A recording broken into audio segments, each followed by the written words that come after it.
இன்னைக்கு இந்த முறையில் தான் சமைக்க போகிறோம். எப்படின்னா தோலை உரிச்சு இல்லை, தோலை சுட்டு சமைக்க போகிறோம். ட்ரை பண்ணி பார்ப்போம். இந்த மாதிரி அந்த பாருங்கள், நல்லா தேய்ச்சி வெள்ளை கலராகணும்.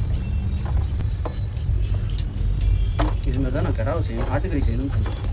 இந்த வீடியோ சக்ஸஸ்ஃபுல்லாக வந்துச்சுன்னா அடுத்தது ஆடு இது மாதிரி செய்வோம். இங்கே எதுவுமே அது மாதிரி செய்யலாம்.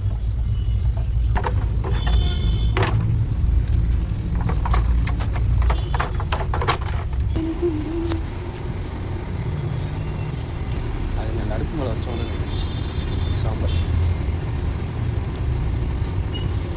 ஸ்டாப்.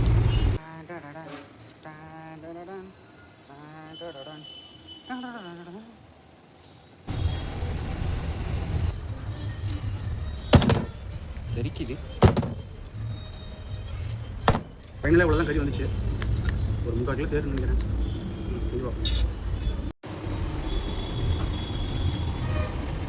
தக்காளி, வெங்காயம், காஞ்ச மிளகாய், பூண்டு, தேவையான அளவு எண்ணெய். எண்ணெய் சூடானவனே இன்னும் கொஞ்சம் எண்ணெய் ஊற்றணும். கொஞ்சம் நல்லெண்ணெய் ஊற்றிக்கிங்க. நல்லெண்ணெய் போக தான் பாருங்க. அப்படியா? கொஞ்சம் பூண்டு, காஞ்ச மிளகாய். காஞ்ச மிளகாய் மட்டும்தான்.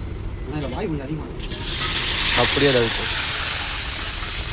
ஃபோனு க்ளீன் பண்ணி வச்சுருக்கேன். ரேபிட்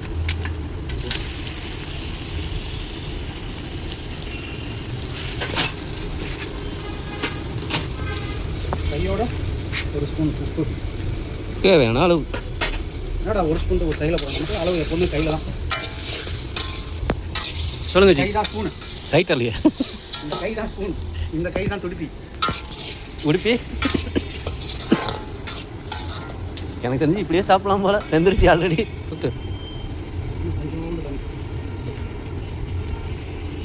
மிளகாத்தூள் அதெல்லாம் கடைசியாக போட்டுக்கலாம்.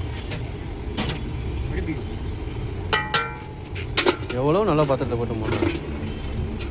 அது 1930 முதல் நான் கடை ஆரம்பிக்கும்போது நான் பார்க்குறேன் இது. அப்போ உங்கள் கடை கிட்டத்தட்ட 70-95 வருஷமாக இருக்கு. 80 வருஷமாக இருக்கு. எப்படி இருக்கு? சூப்பராக இருக்குது. லைட்டாக நெய் ஊற்றி ரோஸ்ட் பண்ணியிருக்கேன் கடைசியாக. செம்ம டேஸ்ட்டாக இருக்குது. இது வரைக்கும் நான் சாப்பிட்டதே இல்லை.